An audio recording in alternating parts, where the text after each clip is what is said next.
Brad Sephy Rajani has been around esports, and specifically Overwatch, for a while. Starting his career as a semi-professional in various games in the 90s and the 2000s, he switched to coaching and created the organization Selfless, a name the seasoned Overwatch fan might recognize as one of the most iconic teams of early Overwatch esports. Catching players at the spawn door of their career, Brad has built several cradles for some of North America's finest talents, especially for the DPS role, scouting names like Dafran, Sinatraa, Kevster, and more, while also managing to persuade elite players in the role to join his team every season. In this first part of the interview with GGRecon, the DPS Whisperer talked to us about how he found his way into esports, creating Selfless and building out the roster, what toxicity means to him, his coaching philosophy, the importance of ranked play and the grind, his time on the shock, getting with the rain, their first season, and the experiences he has had coaching Dafran. Without further ado, we give you Brad Sephy Rajani, the head coach of the Atlanta Reign. Yiska here with another GGRecon interview, this time, of course, with Brad Sephy. It's an interesting thing with your name. Like, I think you're one of the coaches that is less known for his name, but sometimes I feel like people then refer to you mainly as Sephy or Brad. Like, yeah. What do you prefer generally? I don't care. Whatever. I mean, Sephy's it's based off what Sephiroth from Final Fantasy VII. I mean, I've been an online gamer since the 90s, so you know, it's shortened over the years. And I think the reason people refer to me as Sephy is because it just sounds a certain way to say Brad, and also just I think mostly it's just how my players refer to me as Sephy. And so I think of, like when they refer to me on stream or something, they use that word and then it just kind of filters down. So Sephy, I guess. So you've been a gamer. Have you worked professionally in games before esports in any capacity? I mean, when I was 14, I played a game called Red Alert professionally. I attended one of the first esport events called Professional Gamers League Season 1. It was at a GameWorks in Seattle. I took 3rd place. There was they made like baseball cards. They put our stupid faces on it. I had my Green Bay Packers hat on because I'm Wisconsin. It looked awful. Yeah, I played professionally / semi-professionally in a lot of games like my entire life. But obviously esports only became like a viable career, other than like the top 3 players in the world. It only became a viable career recently. Right. What kind of games did you play? Is there any pattern to it, or did you just want to compete? I started off playing RTS games, so like Command & Conquer, Red Alert, StarCraft, a game called Total Annihilation. Eventually, I transitioned into FPS games, so we're talking Quake 2, a game called Urban Terror, Quake 3, Brink, CSGO. I mean, there's like a million games I've played. EVA. Like I've probably played Black Ops. I was on a Black Ops team with Skadoodle. I've probably played semi-professionally, like, I don't know, 15 different games. But it's all in like the 90s and 2000s, so nobody remembers any of it. Right, makes sense. Yeah. So was coaching just a natural progression of that after a certain age? That I also feel that I think there's something to be said about drive. There's something to be said about being able to pick up new games as quickly. I think also games got harder in some respects. So was that just a natural destination for you? I mean, when I was growing up, esports wasn't a real career unless you were like Fatality or Fresh or, Get Right or whatever, Right. Like it wasn't a real career. And so, I worked in the family business. I got a finance degree at Marquette University. Like, I did business stuff, and gaming was my passion on the side. Eventually, it got to a point where I just, esports was starting to actually grow, and that's when I started Selfless. Right. So that I could get back into esports as a career as opposed to a side hobby. So, that's kind of how that all unfolded. But in terms of like actual gaming, I mean, I've never stopped playing. My entire life, I've been playing for the last 20, 25 years. Never stopped. And so this is just a lifelong passion. the last game that I achieved like a solid rank in, I guess StarCraft 2 Masters League or right. CS:GO. I solo queued to Global Elite, Mm-hmm. 2016, 2017 CS:GO. Ever since then, I'm just a hard stuck diamond player in Overwatch. I can't do it anymore. I'm 38, but right. Yeah. How much? I've never stopped enjoying online gaming. Always been there for me. Right. How much Overwatch do you still play? Let's say on an average a week. Well, most seasons, I probably play just like 20 or 30 games. But this has been a very long off season. Right. I probably played about 200 games. Oh, okay. So far this year. So it's like a decent amount. It's a decent clip right now. Because there's just been nothing else. Right. Is Overwatch like a special game to you? Do you think there's anything else on the market right now that grabs your attention in terms of not just like playing yourself, but also looking towards like having maybe an interest in the nitty gritties of how things work out strategically from a coaching perspective? I mean, I think Overwatch is definitely still the number one game for me, both strategically as a coach and just in terms of what I spend my time playing. As far as competitive games go, Valorant is kind of cool, but it hasn't hooked me the same way that Overwatch has. And I say that as someone who has thousands of hours in CS:GO. I have thousands of hours in CS:GO, and I have thousands of hours in Overwatch, but I only have about 20 hours in Valorant. It's really, that doesn't make a lot of sense because the game is right in between both of those titles. Yeah. But I guess I'm kind of a purist in the sense of like I like CS:GO for what CS:GO did as a tactical shooter, and I like Overwatch for what it does as a strategic MOBA shooter. I don't know what to call it, but like I actually like the extremes more than I like the hybrid. Yes. Yeah. It's weird. I also thought, like, when the game came out, I thought I would love it and just play it to death. But then it also waned a little bit to the point where I was, like, if anything, it increased my appetite for CSGO for some reason, which it was weird. That was my first reaction too. Yeah. I mean, maybe at some point we'll figure out what the specific mechanics are like. I think it's just like a hurdle initially, and I think as you put more hours into Valorant, you become more hooked on it. So I think I just haven't given it a fair chance. Right. So like an acquired taste, yeah, makes sense. Right. Okay, so still firmly in love with Overwatch. You, as you mentioned, you started Selfless. We know the motivations for that. What was the process like scouting the initial roster that you had for that team? Well, the initial roster we had for Selfless, the 2016 roster, was basically me recruiting friends and teammates from previous games. So like Juvenile from a CS:GO team, Michael 3D from a CS:GO team. They played on Hold Mouse 1, which was like a really strong, the best North American like CS:GO beta team. Eventually that became like Curse or Bye Power. Like it morphed over time, and certain players got dropped, and Michael 3D got dropped.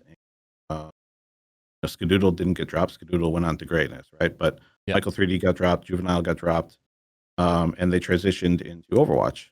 So that was the start of my CS:GO or my Overwatch team, was just picking up players that I had played with myself, either as teammates or had just been friends with, and who were still doing pro gamer things. I'm older at one point, but Michael 3D and Juvenile, and then from there, we recruited a couple of players to play around them. Rob Wiz, you know who Rob Wiz is? Yep. Yeah, he was on the original Selfless. So yeah, this is how it all came together. It was basically a crew from like multi FPS gamers who had played like different FPS titles over the years, and Overwatch was the new thing. Yeah, I think if people weren't around for that, like the early beta days were pretty much like Valorant in a weird way, where that was just a new FPS on the block, and I think a lot of people that had struggles in their previous careers and the other games just tried to make the jump, and for some it worked, and for some it didn't. Right? Forgot Emong, by the way. Emong was very true. Yeah, and very 2016 Selfless. and then eventually, of course, we made adjustments to the roster. Juvenile went on to Renegades. He got signed by a different team, but we built around Michael 3D and Emong, and we added, Sinatraa and Keller, Fran, Kresnik, who went on to do some Pro Paladins for a little while. Just there's always a need to keep pushing the boundaries, keep upgrading your roster. Right? You can't rest on your laurels. And Overwatch is a game that rewards grinding a lot. So eventually, you got to go out there and find who are the players that are actually grinding to become the best. Got to slot them in. Right. Yeah, like I think the interest there is because not only were they great players, they also stuck with us for the longest. Of course, Dafran and Sinatraa. So what was that like? Like, did you just see these young kids? I think, were they still underage at that time when you scouted them? And then you thought, oh, they're actually kind of good? On ladder, or how did that go? I mean, so Sinatraa was just like, we knew he had done well in ladder. We had seen him grinding the ladder. So like, what we did as like a process is we started looking at accounts on the ladder. And, the conventional wisdom at the time, and this is ancient history, nobody talks this way anymore, but the conventional wisdom at the time was, you can't go to the ladder to recruit players. Those guys are just abusing ranked matchmaking system. They're not actually good. They don't know how to play as a team. Yep. They're not good teammates. They don't know how to play in a team environment. And that was just basically old generation players clinging to the fact that, that they still consider themselves the best. Yep. So if you were dominant in a previous game and you won championships in a game before Overwatch, and then you come into Overwatch, how are you going to think about yourself in the world? You know what I mean? You're going to think very highly of you, right? Yep. So you're going to shit talk all the up and comers. But we decided to just very quickly get away from all of that way of thinking and look at the ladder. And Sinatraa had exceptional stats, exceptional play time, and we brought him in for a scrim, and just instantly this guy took over the scrim. Like, he's hard calming, as a tryout, literally shot calling for the team while popping off. It was a very obvious decision. Like, within just instantly, we just were like, yeah, we want this guy. You know what I mean? Like, it wasn't anything more than that. Once you actually got him in the server, you realized his potential. Mm-hmm. And he wasn't competing with anybody. Right. So it's just a matter of convincing him to join the team. And that's half of my job, is convincing talented players to join. Yeah. The team that I'm running. And so, that was the thing. I spoke with his mom. I told him, hey, he's got a lot of potential as a pro gamer. You know what I mean? Like, I went through all the hurdles to basically, and at the time in 2016, pro gaming, not every parent was supportive. I mean, They're still not, but at the time in 2016, even fewer. But Sinatra's parents are awesome. And they literally let him move across the country, to Atlanta, even as a minor. So yeah, he was a minor at the time. Wow. Yeah. And Dafran, how was his side of the story there? Dafran has this, like, it's one of his favorite activities is to stream snipe, right? He likes to snipe streamers, and then right after he dominates them and trolls them in the ranked game, he will go back on their Twitch and watch him doing that, and then watch their reaction. Right? This is a big thing that Dafran likes to do, and so naturally, as I'm just on Twitch looking around at, scouting for players, basically checking out different streamers, checking out people that are streaming. I'm watching, I can't remember who it was, it might have been Harblue, or so. I was watching some streamer, and there's this Tracer player on the other team, basically dominating this guy and his entire team, and I was like, who is this guy, just like lighting up the kill feed? And then it went down a rabbit hole of us trying to figure out who is Dafran and why is he so insane. So we find him on the ladder. We start looking at his stats. Eventually, we get into some Danish Discord where he's hanging out, and we hey, is this you? You know what I mean? Like, and it turns out he had played on like the Danish World Cup team, and that was the only competitive experience he had in Overwatch, is that he played on like the Danish World Cup team the very first year, right? And they didn't even qualify. So we brought him in for a tryout. Instantly in the tryout, we fell in love with him. It was like against Cloud9. He starts immediately right off the back shit talking Sure about how he's dominating them. It's like, this is so easy in the general chat. And so we fell in love with him instantly at that point. We did kind of have to make sure that he wasn't cheating because it was just like a little sus, like how good he was doing. So before we actually recruited him, we're like watching back the VODs, watching back his POV, looking for like, using an aimbot or something. And once we convinced ourselves that, what we saw, what little suspicious things we saw were just like ping related, because he's playing on high ping from Denmark. Right. That's when we decided to make him an offer. He took a leap of faith. He hopped on a plane from Denmark to the US to be a pro player, which is just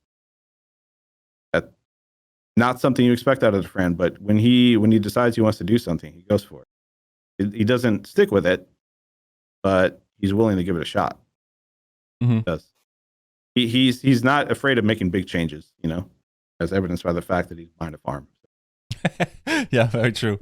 Now, I think as like a general pattern, the teams that you've led had always a little bit of there was always some friction towards that the players that you recruited were sometimes inhibiting, right? Like you mentioned, for instance, Dafran being like really like standoffish or like confrontational with C9, that type of stuff.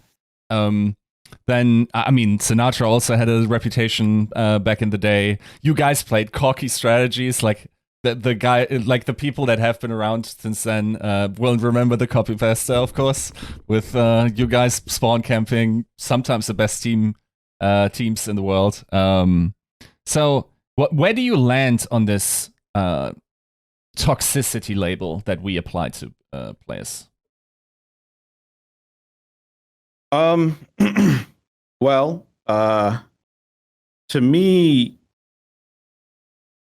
I think toxicity is a word that's been like, it means a lot of different things to a lot of different people. But what real toxicity means to me is when you make somebody else feel bad about themselves.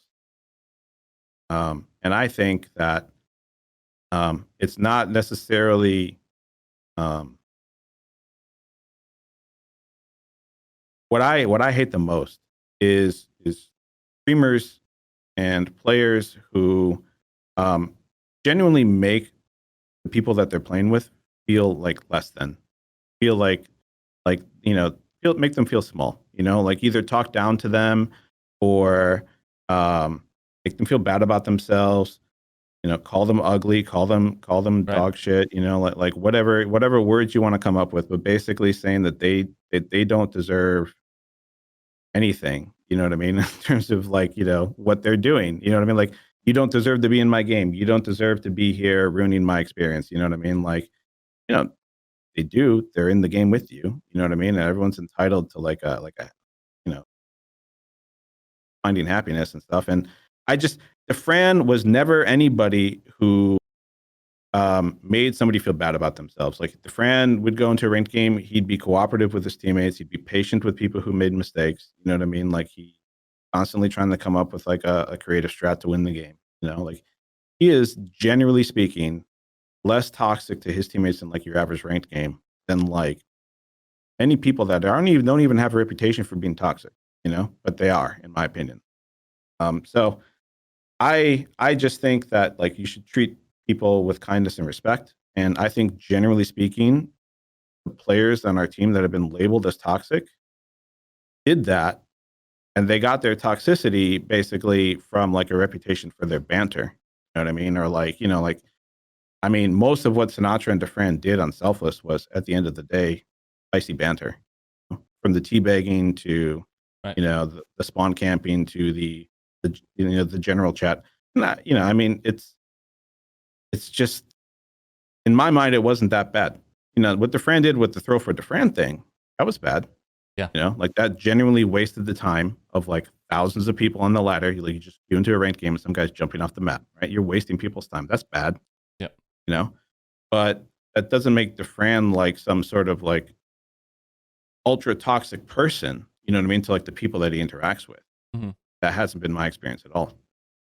Right. It is a struggle to know Dafran. It is a struggle to basically live and die by like the whims of how he's feeling that day. You know what I mean? In terms of like, is he going to give his all today? Is he going to give 110%, or is 150%, which Dafran sometimes gives, or is today Dafran gives 50%? You know what I mean? Like, that's frustrating. You know what I mean? But we're all human, and like I don't fault him for that too much. Hard to build a pro team around that. Right. That It's makes sense, evidenced by the fact that he's no longer in the league. But talent is undeniable, and when he is trying, and when he was on Selfless, he gave like a consistent like 4 months or whatever. His time on Selfless was much shorter than people realize, but his time on Selfless, whatever that was, whether it was like 5 months, 6 months, something like that, he somehow found it within himself to give full effort for like a 5-6 month period. And at the end of it, he had to quit. He was burned out, but he somehow managed to do it, and that was the best we ever saw of him. True. Yep. Yeah. And I want to, when we talk about season 2, I think that I want to really go deep into that one stage, because like that was, I think, that's just a hallmark moment in Overwatch League history, I think. But we'll get to it eventually. So, okay. I guess another point that kind of is raised then, because I think, for instance, like let's say people in an office environment, right? Probably the best office environment is like harmonious, and yes, you can address issues now and then, but keeping everyone happy and like no drama involved, that's sort of like what you would think is like the best way to run an office. Now, if we look at the successful pro teams in esports history, that's not necessarily the pattern that really communicates success. So where do you fall on that? What do you think is the most productive environment that one can have in a professional esports team? Well, it's not some harmonious, Cloud9 stuff. You know what I mean? Like it's an environment where people are willing to speak their mind and push each other, criticize each other constructively. I mean, towards like a greater goal. And I really think it starts just with people working hard. Like I think I think one of the things we're aiming to do this season on the Reign, and it's been a higher priority this year than in all previous years, in part because we have a smaller roster, a 7-man roster, and so there's no room for dead weight in terms of like people not giving 110%. But we really made a concerted effort to make sure that every person on the team is actually motivated and wants to grind and wants to win this season of the Overwatch League. Everything from how they spend their free time playing ranked to, like just like their mental state and like, like what kind of distractions they have in their life. Like just, we want people to be all in on this season. And I really think that at the end of the day, everything kind of flows from that. Like if you're all in and you're working hard, you're not going to really feel bad or have reservations about telling your teammate who's also all in and also working hard how you feel about something. I don't think it's just like a good team environment is like a coach yelling at the players like, oh, you need to do this, you need to do that. You know what I mean? I really think coaches need to motivate players, but players also need to motivate other players. And all of this is easier to do when everybody's working hard. And like it's just incredibly demoralizing, like when you lose a game of Overwatch and it's because you think your teammate didn't give 110% last week, week before, or the week. They haven't been pushing themselves for this moment the way that you have. There's nothing that saps your motivation more than that. So honestly, for all of our roster moves and looking at all the talent and everything aside on the Reign this season, know that we put a high priority on that, which most fans don't know about. Most fans don't know how hard player X, Y, or Z works. You know what I mean? But we have that inside look, and we made it a big priority this season. Right. Now, I think in my mind, there's an unappreciated point about you. So, and it's specifically your ability to scout DPS. And like, my goal will be... I'm a DPS main, so that might be part of it. But yeah. Right. My goal will be to just like go point by point by the players that you've scouted. And as you already said, like a lot of the times also a matter of convincing people that they want to join your cause, right? So for not for long, but for a moment, Selfless also had Carpe on their roster, right? So what was that situation like? How did that come to be? Well, we needed a replacement for Dafran. Right. And Dafran's pretty irreplaceable, you know. And so we had to really scour the globe, you know, looking for who can fill Dafran's shoes. And, you know, we did land on Carpe, obviously, and he had somewhat of a reputation in Korea at the time. You know, he had like YouTube video with like a lot of views. He was on what Stars or whatever. So, you know, like he had competitive experience. He was a pretty well known player in the East, not in the West, you know. And so, I mean, sure, you know, like maybe we managed to bring him over, you know, to the West, right? Selfless was the first team to bring him. But it's not as if he didn't have accolades. That's true. At the time, you know, it's not as if he was some random scout off the ladder. He was a strong player, and you know, it was really just about convincing him that with the Overwatch League coming up, you know, this is an opportunity for you to build your reputation to a wider audience. You know what I mean? And it was from the get-go understood with Carpe that this is a temporary arrangement. You're just going to come here for like a few months. You know what I mean? Like this is not meant to be some sort of long-term contract. You know, in fact, the contract we gave him, if I recall, was just like a contract. It was just like, hey, we need a replacement ASAP, somebody who's good, and this is an opportunity for you. And an Overwatch League is coming next year. You know what I mean? So, you know, why not? Not on a team right now. So, great opportunity to sort of build your rep. It didn't work out with Carpe. Like we didn't perform. You know, we didn't do well. That wasn't on him or anything. Just we were essentially, you know, we were not a dive team. We weren't built to be a dive team. You know what I mean? Like Kresnik wasn't a strong Winston. You know, at the time, our we had a Lucio player. You know what I mean? Like we, you know, like Dak was very much a Lucio player. Like we had a lot of things going against us in terms of transitioning to become a dive team. That's why we worked so hard to make the Ryan Soldier Tracer thing work. You know what I mean? With the Roadhog, the Selfless comp work. But once it was clear that the Selfless comp was no longer meta, our weaknesses on our roster got exposed for sure. And you know, Carpe got the brunt end of it. Right. Have you ever thought about what would happen? Because like for a while, like you guys were beating anything, but also the big dogs were sort of gone from the scene because they were in Korea playing in Apex. You ever thought through if you had like the ability to play in all those 3 Apex seasons that Western teams were able to compete? Have you ever thought through that situation, like where you could have landed with that? I mean, I think that had we had both, I mean, you know, against Rogue, you know, we lost to them 4 times, but our map record against Rogue, like 8 and 10. Right. 8 maps we lost 10, but we're somehow 0 and 4. You know, and this is a byproduct of how tournaments worked at the time. Whereas if you win a game in the upper bracket, then when you meet again in the finals, you have a 1 map lead. Yes, that was how the tournaments worked at the time. So that's how this math came out. So we were always very competitive with Rogue. Envious was gone the entire time in Korea, and when they came back, they did beat us. The meta had started to shift at that point already. I think had we been in Korea or something like that with Envious, for playing Apex teams, we would have been exposed by strong D.Va players. Like, you know, our comp was basically susceptible to D.Va, any D.Va-based dive comp.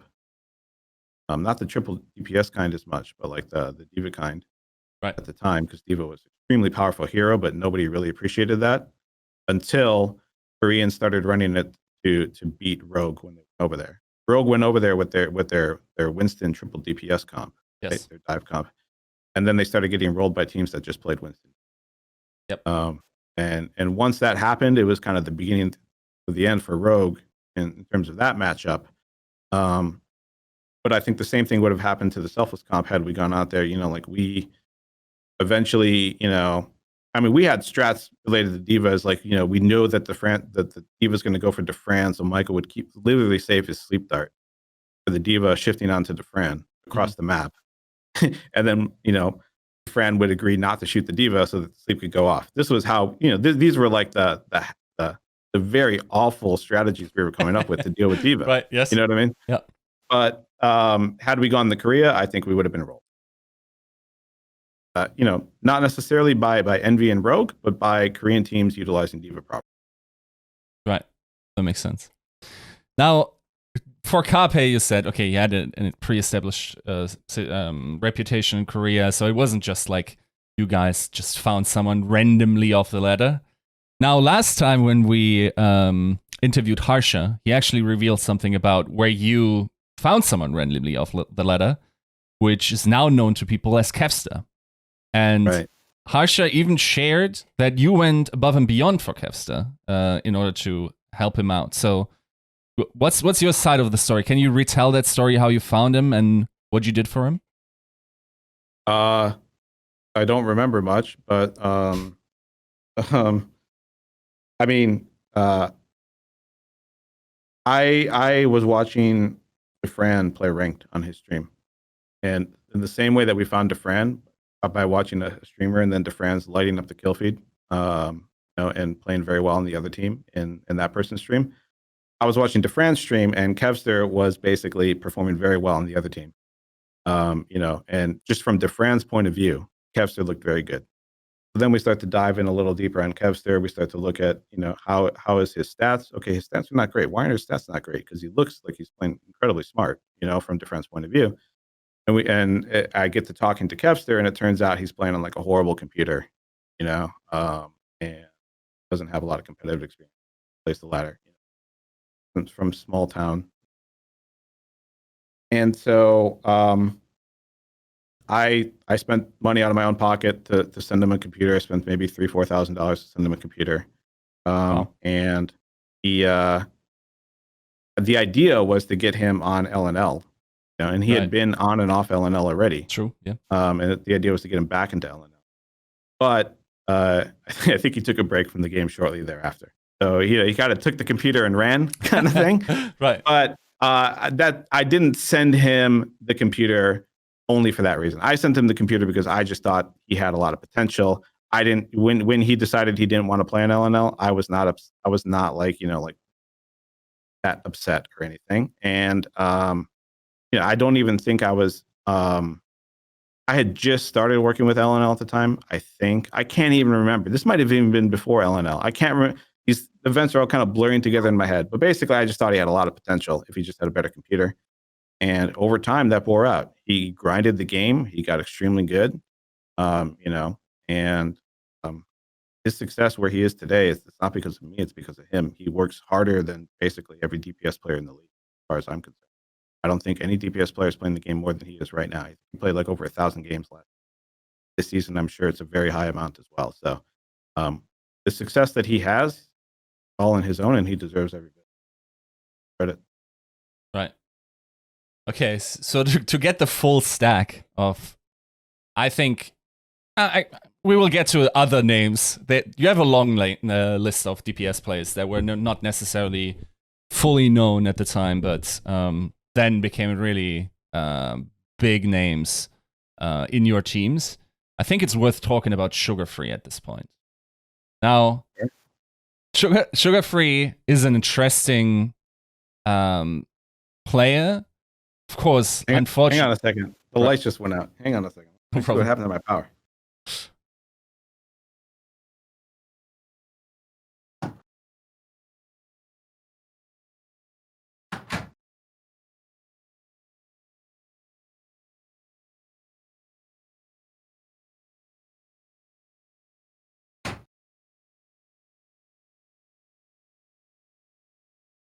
And we're back.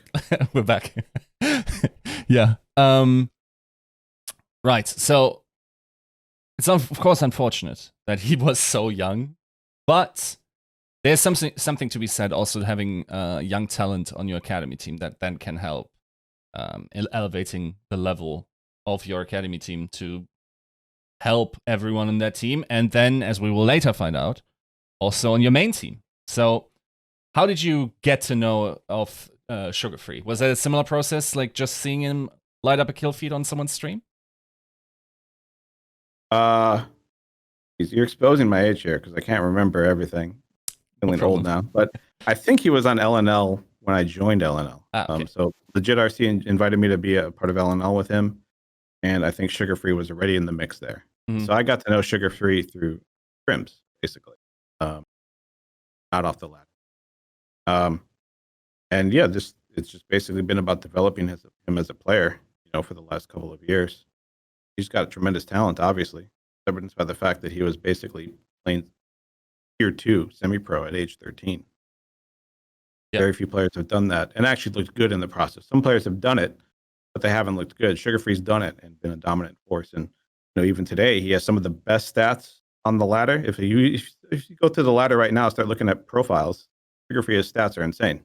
And he's right up there with like Proper and guys like that, like through the roof. Right up there with like Stalker. Probably going to be a big force in the league next year. Mm-hmm. So yeah, Sugarfree's stats are extremely good. He's right now, Sugarfree is trying to get rank 1. He's aiming to get rank 1 in both Overwatch and Valorant, which he'll be the first player to ever do that. Pulls it off. Yeah. He's definitely the first player who's gotten top 20 both games. I don't think any player's done that. He has. So he wants to be a pro player. He's literally just limited by his age, and it's a tremendous shame. I hope he gets his chance one day. Right. Now, okay, let's tally up. So we have Dafran, we have Sinatraa, we have Kevster, we have Sugarfree. There will be more, but at this point, like, is there a similarity between these players, like, that we can't see other than, like, incredible DPS, pretty aggressive generally, imposing on opponents? Is there anything else that goes into you scouting them or, like, their character? No. From a character standpoint, these players are not similar. Mm-hmm. They all have different characters. I think I just watch their POV. I look at their mechanics. I look at their aim. I look at their decision making. I think because I play DPS myself, I just have a better vision on it. Right. Yeah, I really think it's as simple as you watch their POV long enough, And how you get to a decision as to do you spend time watching somebody's POV? I do utilize rank stats. I do think rank stats actually matter not because ranked matters, but because rank stats are the only good sample size that exists. It's the only sample where, like, as n increases, right? Yes. You actually get valuable information, and because you can get like a sample size of like 300 ranked games. Those ranked games individually, Clown Fiesta of different comps in both teams, you know what I mean? Like, none of it's really relevant. But as you get to a sample size of 300, who cares what the comps were? Yes. You know what I mean? Because you've got so much, your sample is so large that now you've got basically normalized data. And so you cannot say the same for like Overwatch League stats. You can't say, that ChoiHyoBin's a better tank player than Anbin because Shock, because his stats are better. Course. Because Shock has won so many games compared to Florida. You know what I mean? Like, it just can't use that data. So I think rank stats matter. And when I'm trying to scout for brand new players to add to the team, we definitely look at their rank stats. And so any pro players out there or aspiring pro players, if your profile is private, honestly, you're just making it harder for me to just send you a DM because, like, I want to be able to see your stats. Interesting. Yeah, that makes perfect sense. Yeah. So, okay. Slowly moving towards season 1. And of course, you had to build a team. Now, there's one player that, like, basically, like, the pattern of how you built that roster was really interesting because I think you were fine with tanking the season a little bit earlier. And then as soon as your players, for instance, Super, Sinatraa, come online based on their age, then you could basically start off, right? Is that a fair representation of how you planned this? Yes and no. I mean, definitely, we had Sinatraa and Super waiting to come online. And, that was definitely a view towards the future of Conti's play. But it's not as if we wanted to lose in stage 1 and stage 2. We had, Dak, who's a very strong Lucio player, but a very weak Mercy player. And Mercy, Moth meta, like dominated the league. You know what I mean? Like Mercy was like the most important hero pick, in terms of the support side. And then we had Nomi, who's basically a Ryan specialist, like playing like Winston a lot. So, definitely just like in terms of roster building, the initial version of the Shock roster, and we had built this on the idea of like, okay, eventually we'll have two flanker players when Sinatraa comes in. We'll have Sinatraa and Dante, they can play flanker. And Supers was at the time, by today's standards, I don't know how you rate his Winston, but at the time, in terms of Western players, he probably had the best Winston among Western players. Yep. We were just like we kind of built the roster crossing our fingers that like when the season started, the meta wouldn't be against us in terms of like, what Nomi's strengths were and what Dak's strengths were. Super. For example, Sinatraa versus Babybay. Turns out, season 1, early stages of the Overwatch League, lots of double flanker got played, right? Like the Tracer Genji with like the Mercy pocket on the Genji was a big thing. The double pocket on the Genji, the Harmony Orb in the Mercy pocket. Yep. But of course, we didn't have a Tracer and a Genji player in the server because we had to use Babybay. So Babybay's playing Genji and he's not, not his best hero. So like, we just, not only did we have some of our roster stuck on the bench, but in terms of the players that we had in, the meta was against their strengths. And so that was a big part of why we faltered in stage 1. Yeah. Right. Now, what people might not actually remember is, especially like it's weird seeing like how some of the people perceived like Super's last season, because it felt like this was just Super always, in the sense that he was always super flexible. So people might not remember, Super wasn't a main tank when he got into the Overwatch League, strictly speaking. For LG, he was playing tons of D.Va, for instance. I remember like looking up his stats on D.Va for some tweet or whatever. And also, this might be an interesting one.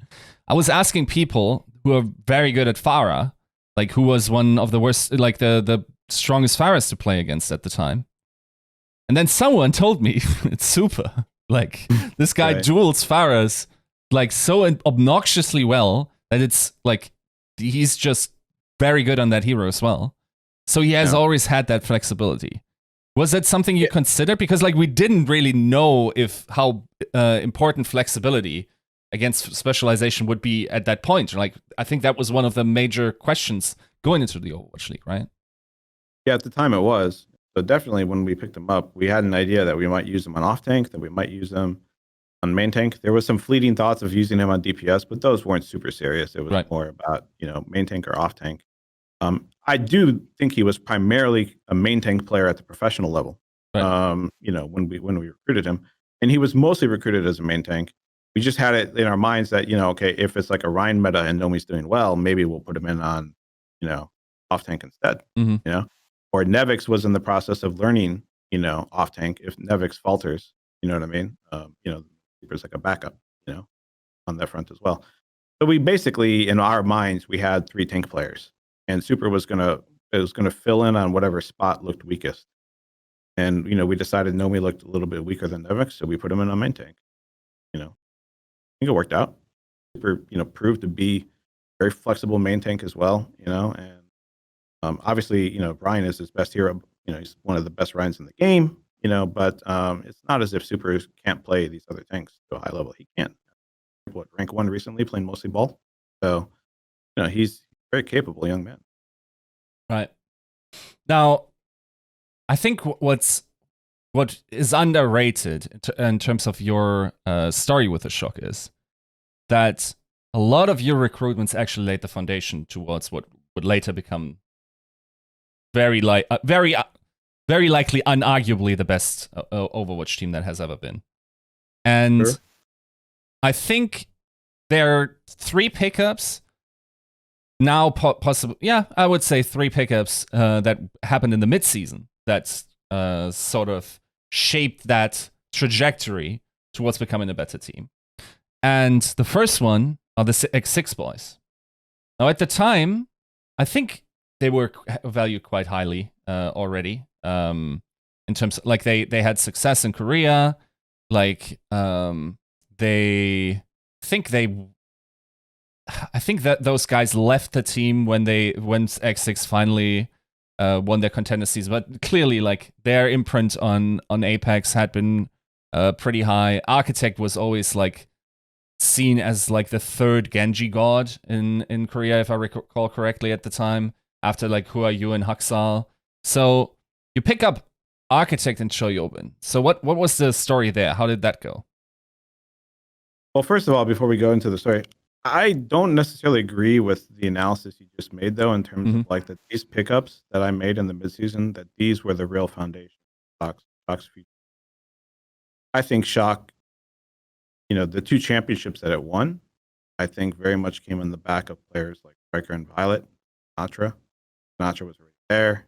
Yes. Super on Rhine, in a GOATS meta. I mean, can't do better than that. I do think Super and Sinatraa, and I do think Violet and Striker, Striker in the DPS metas, obviously. You know what I mean? Violet in all the metas. That these players had a tremendous impact, and I didn't recruit those players. I wanted to recruit Violet to the Reign, by the way. We reached out to him months before he was officially signed to Shock, and we were told essentially by like a coach or something like that he had terrible. I think Krusty got in there very early in terms of like, hey, join my team when the time is here. But everybody, I mean, we knew Violet was insane before he was ever in the Overwatch League. We very much wanted to have him on. Krusty got there first, right? So we even months before he was actually signed. You know what I mean? But it Krusty knew too, so we couldn't get him. But we picked up Moth, we picked up Architect, we picked up ChoiHyoBin. Architect was basically picked up because Harsha and I were scouting for players to add, and we both locked in together jointly, and we were kind of reviewing VODs together. We locked in on Architect and Phil. And ChoiHyoBin kind of came as a package deal with Architect. So we weren't specifically looking at ChoiHyoBin in terms of we checked him out and then we really wanted him. It was more like, the way it works is you contact the team and they're like, hey, okay, here's our player. And by the way, this player really wants to play with this player, ChoiHyoBin. Architect wants to play ChoiHyoBin. What do you think of ChoiHyoBin? And then we start looking at ChoiHyoBin VODs and you're like, yeah, he looks good. So, eventually we picked them both up as a package deal. But it started with Architect, and ChoiHyoBin kind of came as on the recommendation of Architect and his team. Right. And we watched the VODs to make sure, but he looked fine. In terms of Moth, I mean, we just needed a strong Mercy player ASAP. You know what I mean? We got Moth before we got either of those two, and we started looking at Moth right away in stage 1 when we realized we had a problem with them. And it just took a little bit of time to get him approved and for him to transition through his college stuff and things like that. But, Junkbook had worked with Moth on Toronto esports, recommended him highly. Everything we saw in the VODs, Moth looked like a phenomenal Mercy player. We even scrimmed against them. And, what I mean? So, it was a pretty simple decision to go out and get the best Mercy player in the game in the Mercy meta. It wasn't rocket science, especially when we had such a weak Mercy player in Dak. So, I don't want to take a tremendous amount of credit for these. It's just we had holes in our roster. We needed to fill them right away, and we looked who were the best players at the time, different roles. We got Architect in part because we wanted a flanker player. You know what I mean? Because Sinatraa wasn't of age yet. Of course, by the time we got Architect, Sinatraa was almost of age. So we used Architect in stage 2, I think. Yes. And Sinatraa came available in stage 3. So we wanted to have double flanker capabilities between Architect and Dante. But then what happened is Widow started to become dominant. Then Architect ended up playing a lot of Widow instead of Genji. But yeah. Okay, so I understand that Moth was a really strong Mercy, but when I talk to people about Moth, I think one thing that is also always brought to me is he is basically the coach's extension in the way that he can just download a strategy for you and help enforce that in the team. Is that not also a foundational thing towards the Shock success over the last 2 seasons? I want to say it's a piece of it, but I don't think it's foundational, personally. I really think that I do think there is synergy between how Moth played the game and how some of the other players on his team played the game. For example, Violet is like a hard carry, you know?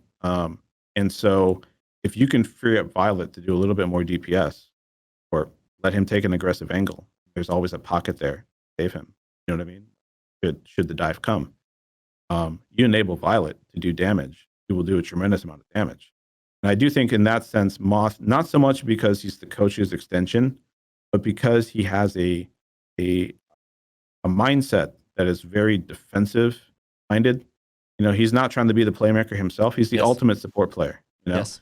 And I really think when you had Violet as his counterpart, and then you had players like Striker, who's also fairly aggressive, like you had Striker as his counterpart. Like when you have DPS players and flex support player that can literally carry the game if they're just enabled, and then you put the ultimate enabler on that role, I think that was Moth's real contribution, I think, is to be basically the guy that sacrificed to make others look good. Mm-hmm. Yeah, that makes sense. And I think there's an argument to be made that this will be an interesting season for FD God as well, for that reason, even though I think he was more on the aggressive side, also just mechanically gifted in that regard, right? Yeah. I feel like when I talk to people, I feel like there is like a propensity towards getting someone like that in the main support position more and more. How do you feel about that? It's extremely debatable. I mean, you look at players like Funny Astro. Funny Astro's a pretty aggressive player. Yep. You know, but he's very strategic in terms of when he gets aggressive. He's also Funny Astro can get a lot done at range too. You know, very good left click spam. You know, stuff like that. So, I honestly I don't think it's as simple as you get a player like that, you don't get a player like that. It's about the other pieces on the team. Who are the other 5 players? Right. You find a guy. You know, you want to, when you're building a team, you want to find people that are compatible with each other, and to the extent that they're not compatible in some small way, you got to coach around that. You got to get them to change their habits, or you got to get the team to play a certain way or whatever. It's very much, you know, synergy and chemistry and how it all comes together in the end. That's what counts the most. And you can't really look at like an individual player's traits in a vacuum. You get it in the context of teammates and all that. Can you repeat that last part that cut out? You have to look at it in the context of who are his teammates, what's the meta like, you know, like all of these different things. You have to bring it all together. That's what determines what the team's going to win or not. Right. Now, okay, so first 2 stages, I think you land in 9th place both times, out of 12 at the time. And then you actually have a pretty good stage in stage 3. So you go 6 and 4. I think, generally speaking, people like to look at trajectories, because if it gets better, then eventually you will be where you want to be. But you are let go from the shock at that time. So after basically the most successful stage that you had with the team, you once again find yourself in the position where you have to search for a new one. What was that process like? Was it hard? And did you ever consider retirement at the time? I mean, well, it sucks to get fired just when you start winning, you know? So, I mean, 6 and 4 was the best stage that Shock had in season 1 stage. But when you look at who replaced me, you know, a guy that had come off a 16-game win streak, you know, ended up being probably the best coach in the league, you know, pretty indisputable. So I can't really complain about who replaced me. It hurt a little bit at the time, but I knew that Krusty was doing tremendous things at Boston, and it didn't hurt that bad. It did suck in the sense of, well, I'm teamless in the middle of a season. I'm not in the Overwatch League. You know, like, what do I do now? So thankfully, I was able to get a coaching position with LNL, and we did something special on LNL. You know, like where we became the first unsigned team to start basically beating like all of the academy teams. We relegated GGA, you know, out of North American contenders. We made the playoffs. It was the first unsigned team in the playoffs. So we had some great milestones on LNL. And Sugarfree, of course, played a big role in that, but so did all of the players that we had. We had God, Next. I can't remember everybody right now off the top of my head, but we had a great team going, right? Dogman. And did I consider retirement? If I didn't have LNL to immediately go to, and I look at those players, and I was impressed by the players, I was impressed by everything that they were doing.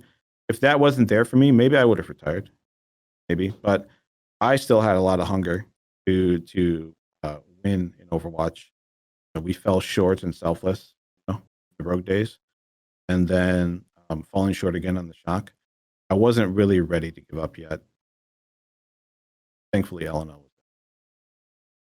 Right. And LNL was also sort of like the time where you forged some of the longest standing allegiances you had. Of course, like over the years, people retire. That's unfortunately the case. But I think it's also worth talking about the coaches that you brought along, which we never really get to hear as much about.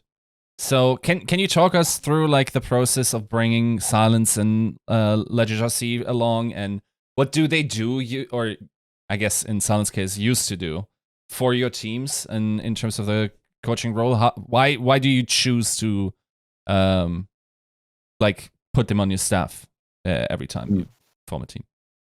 Sure. I mean, so the other coach that's been on the reign a lot has been Danny. There was also Mentalist. Right. But yeah, in terms of Silence and Legit specifically, I mean, Silence is like the smartest guy I know, smartest guy I've ever met. He's strategically just insane. He does struggle with the idea of basically like designing strategies for like imperfect play. Right. Silence. Yeah. Being the smooth brain, bigger brain that he is, he can't help but basically in his head imagine perfect play, and then what's the strategy that goes with perfect play. Right. So it's like kind of like a theoretical, non-practical type of thing. Right. But he is quite literally a genius. He retired, so we don't have him this season. So that's definitely a blow for us, I would say. Where we intend to make it up is just in terms of it's not as if theoretical strategy is what wins you Overwatch games. You can win Overwatch games any number of ways. And I don't think I'm like a huge slouch in strategy either, but like really, it's effort, trial and error, constructive like feedback, like working together, basically. You know what I mean? Like we have the collective brain power of the 7 players plus the coaching staff to overcome any hurdle. And it's been proven already that you can succeed with pretty small coaching staff in the Overwatch League. You can also succeed with large coaching staffs. Like both have won games. And so I don't, as much as it sucks to lose Silence, I don't think it's like a death sentence for the team at all. And we're going to be just fine. In terms of Legit, what does Legit bring? I mean, he's just very good at interacting with players, getting them to talk about their feelings, getting them to talk about what's bothering them.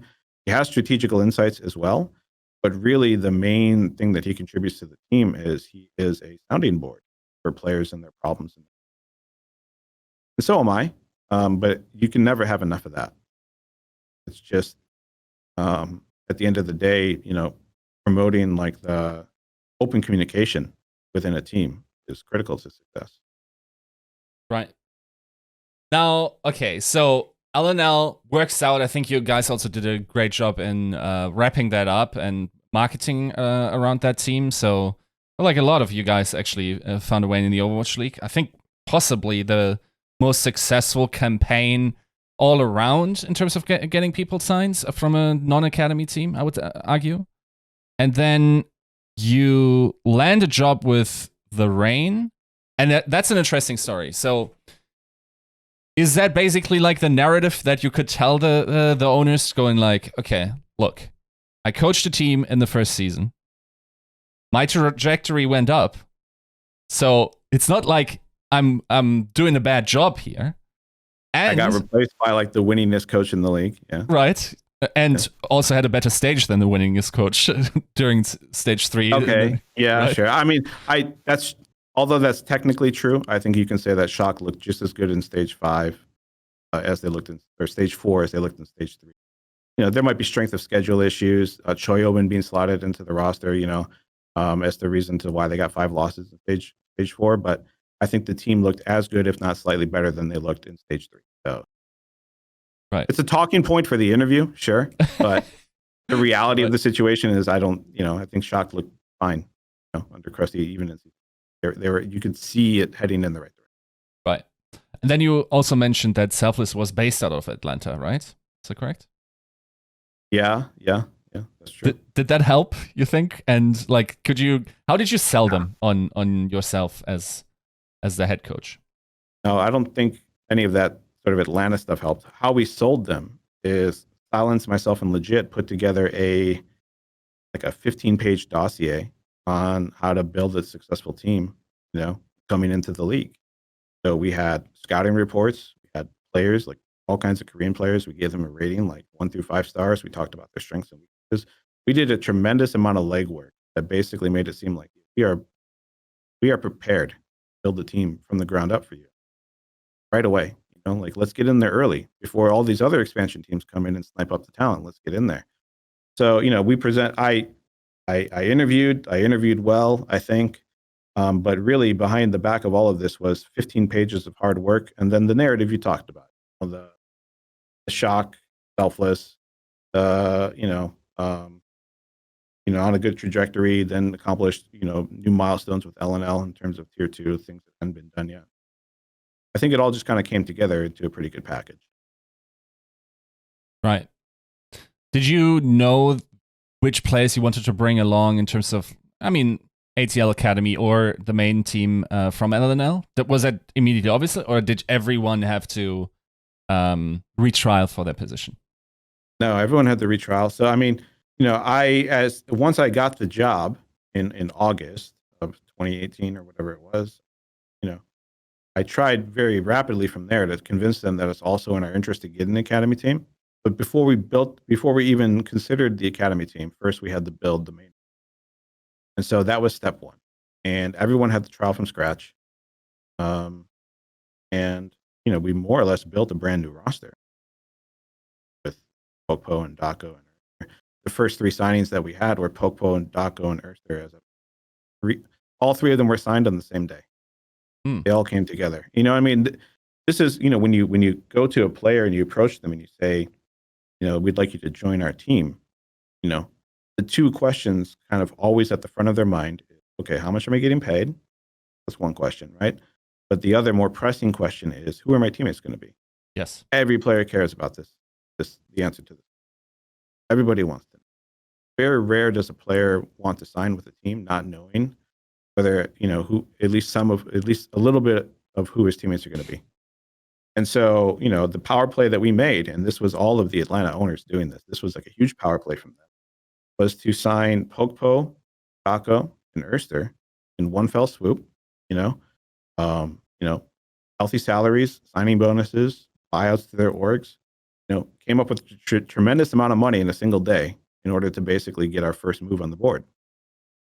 And from there, once we had some talent in the roster, this acts as a magnet for signing other pieces. Yes. So it's just, that's how you do it. The credit for that particular move right there, we had isolated the players that we were interested in, but the credit really goes to the ownership there in terms of, hey, take a leap of faith. Let's throw down a lot of money on the first day here to actually build a team that players want to be a part of. Yep. That makes perfect sense. It's also something that I hear echoed a lot in the league. Now, roster building for season 2, I guess nobody really knew the right answers ahead of time. I think the GOATs debates in terms of how long people expected it to last and all that type of stuff. I think we saw, for instance, examples where people underestimated how long it would, or how much lasting power it had. So I'm thinking the Justice, clearly being a better team outside of GOATs, as evidenced by season 2, stage 4, where they then improved radically once that was gone. Did you? What was your mindset like? Did you think Goats was going to be around? Were you building a Goats team? Were you making sure that you had powerful Goats players, or were you predominantly looking? Okay, we need flexibility in order to tackle this season. I mean, we definitely had a mind for both, and we conducted tryouts both with Goats and non-Goats. But I would say, that we definitely had a feeling that Goats could be around for a long time. We had previous experience playing against heavy tank comps before in NA when we played against Bird Noises. But Bird Noises, LG Evil used to basically run like a 4 tank comp. Right. Super play the Hog or the Rhine in that. But they would play quad tank, and obviously quad tank got played in Europe too. So we knew like how strong this sort of thing can be. And even when Goats first came out, like I remember, if you can go on my YouTube right now, it's an old video, but you can go on my YouTube right now. You can see a video of me talking about Goats. This is when I was on LNL. And the team Goats had basically won a tournament that LNL was in. We lost to a team playing Goats in LNL. Before I'm building a team for the Reign, I had personally lost to a team that one-tricked Goats in a tournament. And so we knew how strong it could be. And then it got played in the Overwatch League. And Dallas Fuel got like criticized for running Goats on Oasis University against a Farah. They were like, "Oh, you don't have a hit scan. How could you possibly win this game?" And I put out a video basically defending it, saying, "Oh, this comp can definitely beat Farah on this map, and here's all the reasons why." And I was a big Goats believer basically from the moment I saw it. I even remember messaging Junkbuck like after we lost in the tournament, or before we lost in the tournament, but the first time I'd seen the comp in the tournament, the very first day when Ghost played a different team, I messaged Junkbuck, "What do you think of this? How would you beat this?" He was like, "Well, maybe like Widow Farah would beat that," and I was like, "I don't think so. Like I don't think it's gonna work out. And it didn't. It ended up being dominant. But yeah, I was a huge Ghost believer from the moment I saw it, and we definitely built the Reign with Goats in mind. That's an interesting subject. It's actually one of the untimely or like the ever present what ifs of Shanghai in season 3 in the stage 3 in the finals. So they ran an interesting counter that was sort of like this, but if you ask the coaches of like the best Goats team at the time, everyone says the problem was how novel it was. It wasn't necessarily that Goats could have never beaten this. Like they think had they gotten a couple of weeks more to figure this out, they could have probably beaten Shanghai running that composition. Do you think that's true? Absolutely. I think Goats was still the meta. Shanghai was lucky to win stage 3. And they were lucky that Shock threw their hero picks. In particular, I can't remember the exact hero composition, but on the very last map of the series, it's like Dorado or something. And Sinatraa, instead of being on Zarya, he's on Sombra. So they're running like a 2-2-2 comp with Sombra or something like that. And they just had no damage output. They're trying to kill an Orisa and a Hog with like a lot of healing, using nothing but Sombra, like low DPS stuff. No Zen. They had like no Zen, no Zarya. It was just. It's one of those things where, like, I bet you, as Krusty was watching it, he was like, "Please go Zarya. Please go Zen. Like, please go." But he can't talk to the players. Yes. Because, what I mean? You're only allowed to talk to the players before that. So they see the comp that Shanghai has, and the players in the moment, they just pick the wrong heroes. And this happens all the time in games. You look at, like, you run into something unexpected in the game, the players have to make a decision as to what heroes to pick in that moment. And sometimes they pick wrong. You try to prepare for it from a coaching perspective, but if it's something extremely novel and you don't have a lot of experience versus it, like you said, then you're going to pick the wrong heroes by mistake, and that's exactly what Shock did. They picked the wrong heroes throughout a good portion of that series, and came out there. That's interesting. For example, they ran BAP. They ran BAP Goats. Yeah, you know what I mean? Just as an example, Yeah. App goes is like it had its place, but not in that moment. What they needed was more tempo. You know what I mean? In order to beat some of the DPS comps that Shanghai was running, what they needed was tempo, not anti-air, right? It's like in the same reason, like, should you pick McCree to beat the Pharah, or should you pick Tracer Sombra and rush him down before the Pharah can do anything? And Shock kept picking like this like hybrid thing because Violet's an insane BAP. Okay, so he's picking his comfort pick, and Sinatraa, was afraid to pick the Zarya because they're working on all these like anti DPS comps. You know what I mean? But then they run into a 2-2-2 comp instead of a triple DPS. Like if they're running up against a triple DPS comp, Sinatraa should be off Zarya. But if they're up against a 2-2-2 DPS comp, right, with Orisa Hog, then he should definitely be on the Zarya. They should just be running them over. So it was too many permutations for the players to wrap their head around, and they kept picking the wrong thing. Absolutely, I think Goats was the meta, and Shanghai comp was not the meta. They won the game. That's an interesting. You said like Krusty was probably pulling his hair out during that map. Do you think the Overwatch League could maybe look towards like, or it would be an interesting idea that probably would improve level of play to give like a coach, let's say, once or twice the chance to maybe not like mid-map, but like, or maybe mid-side to talk to their team. So for instance, like you're running attack and then it doesn't go that well. And once a match, the coach is allowed to pull the card and just go, like, can I please talk to my players for X amount of time? Pause the game for that. Do you think that could improve level of play? Yeah, sure. I mean, the problem with that though is that I do think, of course, that would be extremely useful. But the problem with it is in terms of fairness. The team that let's pretend that you're the defending team. Whatever, like just whoever has the wrong comp at the start of the game, right? Like you load into the maps and you see what the enemy's running, and then you make a bad decision. You can't pause in that moment to fix it. Yes. You can't call a timeout then. True. And so at halftime, you can make an adjustment. But that really only favors the team that needs to make an adjustment. Yes. And if you were in the wrong side of that issue at the start of the game, you know what I mean, off spawn, because you were like, basically the way the game works is like the attacking team and the defending team have different levels of what they can change. I mean, but depending upon where you enter in this timeout, it basically has an imbalanced effect for one. Makes sense. Yeah, true. Yeah, very true.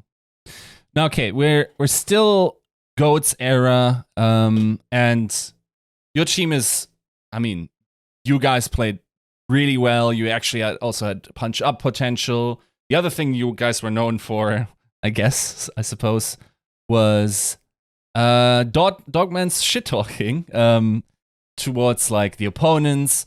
Even though I think a lot of people understood like that was showmanship. Even though yes, you always have like a couple of people that probably take it too seriously.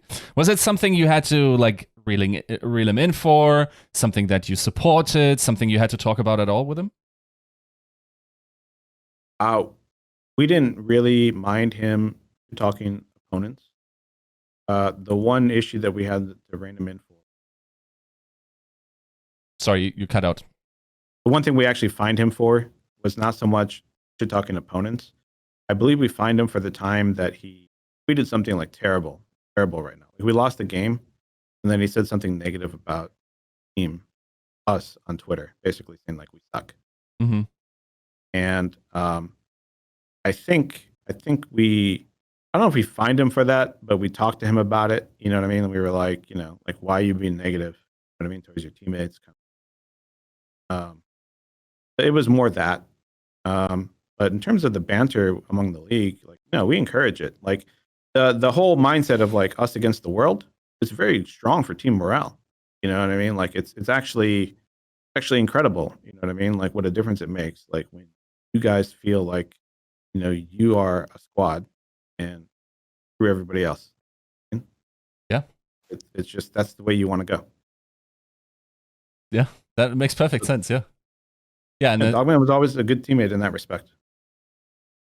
Yeah, quite interesting to see it from that point of view. I think that's resembled almost in all of human life or societies. When you have a common opponent, usually things run smoothly. Right. Now, another thing that sort of was an important part of that second season was you come into the season and Dafran has a moment on stream, right? He says basically like, I'm sorry, I can't do this. Like we have to, I won't play in Overwatch League and whatnot. I think it must have been several months before, was it? Yeah. Before the season started, yeah. Yeah, definitely before the season started. So what was the process like getting back? Because he did give you a stage, right? Yeah, I mean, he gave us more than a stage. He gave us a stage, but he also gave us like the 2 months of practice that lead up to the stage. So, it's the 2 months of preseason practice plus the stage itself, or maybe it was a month and a half of preseason practice, whatever it was. But, he gave many months, 3 to 4 months. It was less than the amount of months he gave us in Selfless. So in Selfless, he gave us like 5-6 months, right? And he gave us maybe 3 or 4. But he did give in the end. It's just Dafran. It's just Dafran, the way Dafran is, like he's always had commitment issues with being a pro player. He had the potential to go pro in CSGO, in my opinion. But I don't know if people know this, but he played like semi-pro in Face It Pro League as a CSGO player. He could have done a lot with his pro career if he wanted to, but he's just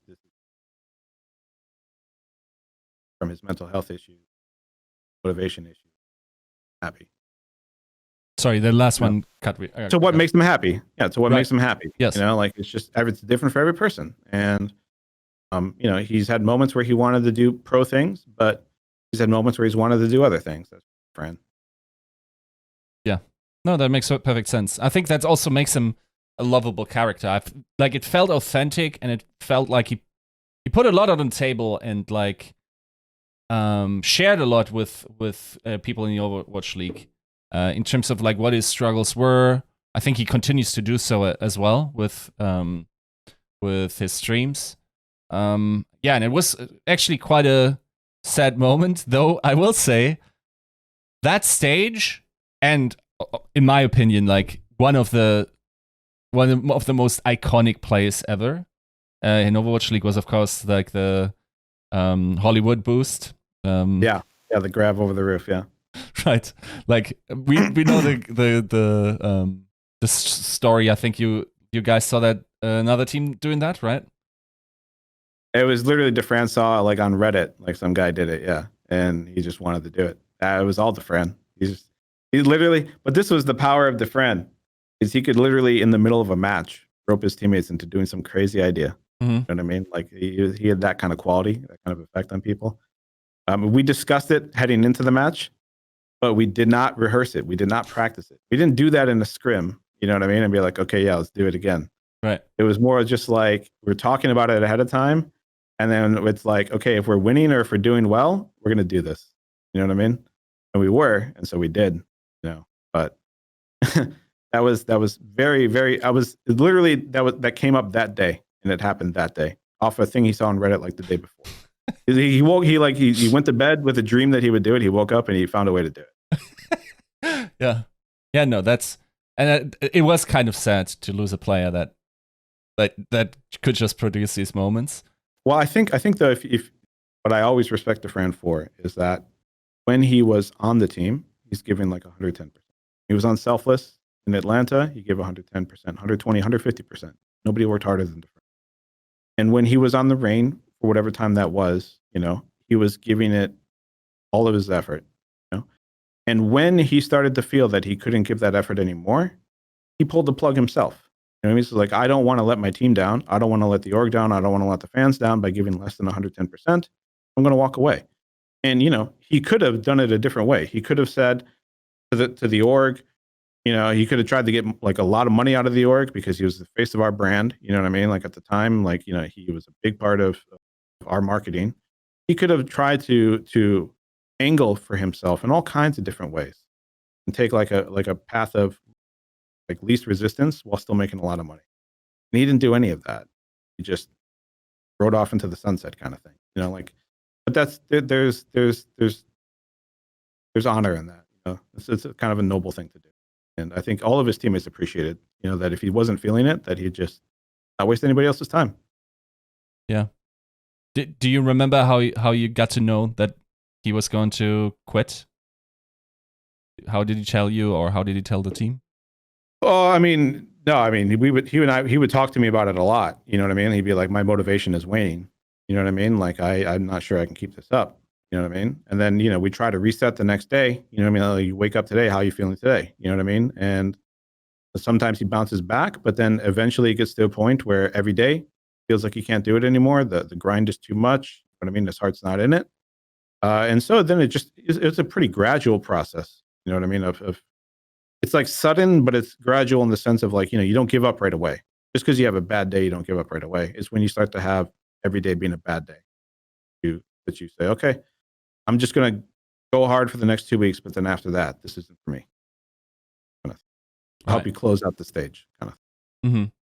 But we knew a few weeks, you know, before the end of stage 1, we kind of knew. You know what I mean? Yeah.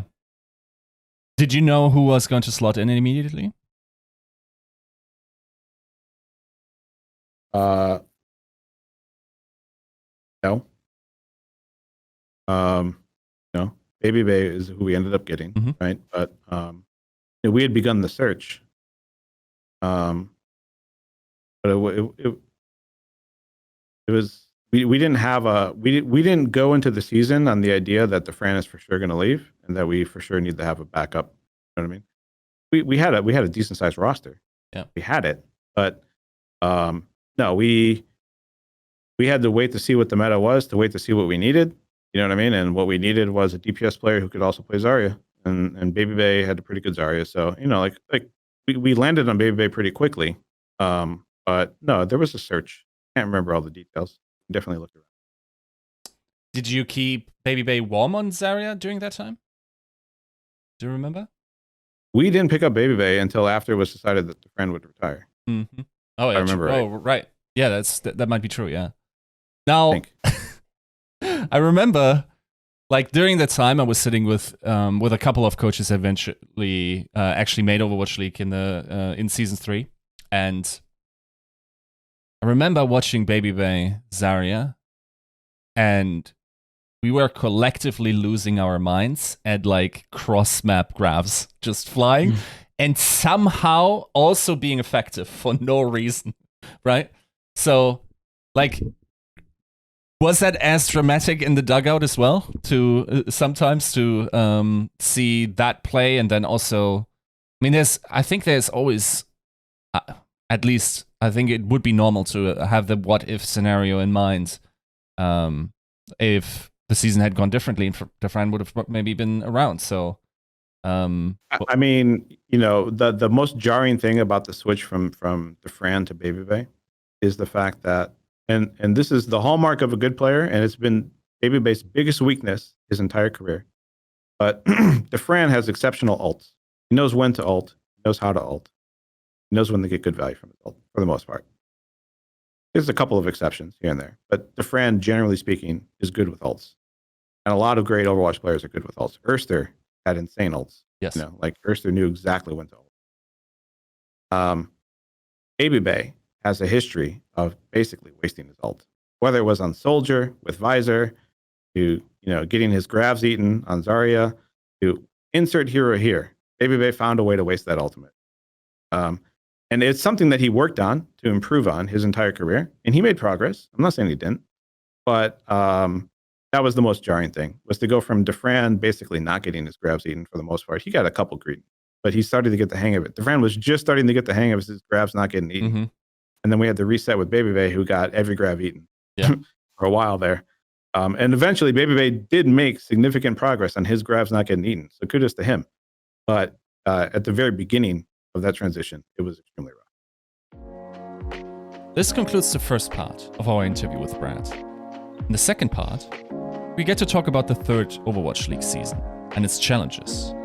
And in there, the motivational issues some players faced, as well as the team's scrim performances. We also talk about the reasons why the team decided to drop the Academy program, how the Reign was allowed to sign Saucy despite his age, the heavy downsizing of the team, as well as the new signings of Kai and Pelican, the reputation the Reign has with players, the quality of the remaining staff, and how good the Atlanta Reign will be in Season 4. If you don't want to miss the second part of the interview and many more Overwatch League interviews like this, hit like, subscribe, and the bell notification to stay tuned to GGRecon for all your esports news.